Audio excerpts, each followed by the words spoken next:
সেই সোনালী আয়াতটা আমরা সকলে জবান খুলে তেলাওয়াত করেছি।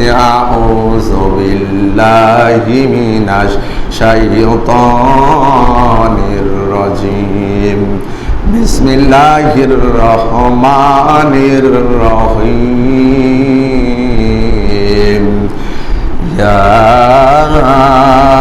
আইয়ুহাল্লাযীনা আমানু আনফিকু মিম্মা রাযাকনাকুম মিন ক্বাবলি আইয়াতিয়া ইয়াউমুল লা বাইউন ফিহি ওয়ালা খুল্লাতুন ওয়ালা শাফাআতুল কাফিরুনা হুমুজ জালিমুন। জোরে বলেন আল্লাহু আকবার। আল্লাহ পাক স্পষ্ট ঘোষণা দিলেন, ইয়া আইয়ুহাল্লাযীনা আমানু, হে আমার বিশ্বাসীগণ, হে আমার ঈমানদার বান্দাগণ, দুনিয়ার জমিনে যারা ঈমানদার, যারা আমি আল্লাহর স্পেশাল বান্দা, তাদেরকে আমি আল্লাহ ডাক দিয়েছি। যারা মুনাফিক, যারা কাফের, যারা মুশরিক, যারা জালিম, তাদেরকে আমি আল্লাহ ডাক দেইনি, আমি ডাক দিয়েছি আমি আল্লাহর যারা কাছের লোক, যারা বন্ধু, ওই সকল ঈমানদার লোকগুলোকে আমি আল্লাহ ডাক দিয়েছি। বলেন সুবহানাল্লাহ। আমার আল্লাহ ডাক দিলেন ঈমানদারকে বাঁচানোর জন্য। আমার আল্লাহ ঈমানদার মানুষগুলোকে ডাক দিলেন যারা বিশ্বাস স্থাপন করেছে মহান আল্লাহকে না দেখে, আদৃশ্যের প্রতি যারা ঈমান এনেছে, ঈমান এনে যারা দুনিয়ার জমিনে আল্লাহর কাজ করেছে, জীবনকে বাজি রেখে যারা দুনিয়ার জমিনে কাজ করেছে, ওই মানুষগুলো হচ্ছে আল্লাহর কাছের লোক, ভদ্রলোক, স্পেশাল বান্দা। আর আল্লাহ ওই সকল মানুষগুলোকে সতর্ক করার জন্য ইয়া শব্দটি ব্যবহার করেছেন। এই ইয়া হচ্ছে হরফে নেদা, ইয়া, আয়া, হায়া, হামজায়ে মাফতুহা। এই চারটি শব্দ গ্রামাটিক্যালে রয়েছে, আরবি গ্রামাটিক্যালে পাবেন আপনি।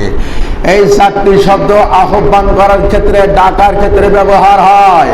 এই জন্য আমার আল্লাহ ঈমানদারকে ডাকবেন, আর এই জন্য ইয়াটা ব্যবহার করেছেন।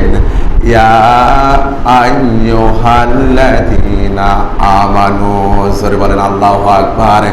এই ডাক, এই রাগ, এই সিদ্ধান্ত আমার আল্লাহর।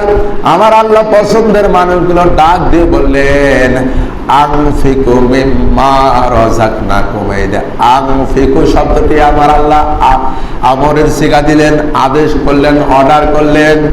দুনিয়ার মানুষ আপনাকে আদেশ করেছে একটা কাজের জন্য, আপনি করলেন না, কোনো সমস্যা নেই। আমার আল্লাহর স্পেশালি বান্দাগুলোকে আমার আল্লাহ আদেশ দিলেন। আনফিকু শব্দ দ্বারা আমার আল্লাহ আদেশ করলেন। আনফিকু, আমি আল্লাহ আদেশ দিলাম, অর্ডার দিলাম, মিম্মা রাযাকনাকুম, আমি যে রিজিক তোমাদেরকে দিয়েছি, এই রিজিকটা আপনাদেরকে খরচ করতে হবে। বলে যে সুবহানাল্লাহ। এখন খরচ করব কোথায়? মিন ক্বাবলি আইয়াতিয়া।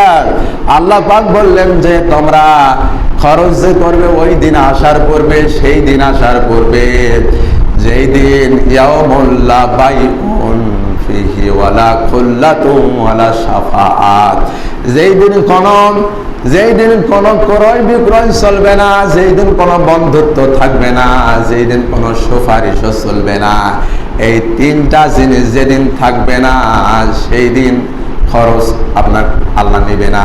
এই দুনিয়ার জমিনে আপনাকে খরচ করতে হবে। আমার মুসলমান বিন্দু ভাইরা, এই আয়াত যখন গবেষণা করতে গেলাম, যে দুনিয়ার জমিনে আমার আল্লাহ আদেশ করলেন যে আমি আল্লাহ তোমাদেরকে যে রিজিক দিয়েছি, রিজিক নিয়ে তত্ত্ব দিলাম যে আমরা যা ফলাচ্ছি, যা আবাদ করছি, যা খাচ্ছি, যা পড়ছি, এগুলো হচ্ছে আল্লাহ রিজিক আমাদেরকে দিচ্ছেন। এই রিজিক যদি দুনিয়ার জমিনে আমরা আল্লাহর পথে, সৎ পথে যদি খরচ না করি, এই খরচটা দুনিয়ার জমিনে যদি না করতে পারি, সেই দিন আমরা ধরা খেয়ে যাব। সেই দিন বলতে আমি হাসতাতে গিয়ে দেখলাম তাফসিরে ইবনে কাসিরের ভিতরে, এই দিন আমার আল্লাহ, এই দিন বলতে সেই দিন বলতে বিচার দিবসকে বুঝিয়েছেন। আমার আল্লাহ রিজিক দিয়েছে, আপনি খরচ করেননি, আর এমন দিনে আপনি আল্লাহর নিকট হাজির হচ্ছেন, সমবেত হচ্ছেন, যেই দিন আপনার বেচা কিনা, ক্রয় বিক্রয় এবং বন্ধুত্ব সুপারিশ কিছুই চলবে না। আপনি সেই দিন আল্লাহকে দিবেন, আপনার কাছে কিছুই থাকবে না। এই জন্য বুদ্ধিমান যারা, আল্লাহর রিজিক পাওয়ার পরে সৎ পথে আপনাকে খরচ করতে হবে, এই আদেশ দিয়েছেন যিনি, তিনি হচ্ছেন মহান আল্লাহ। বলেন সুবহানাল্লাহ।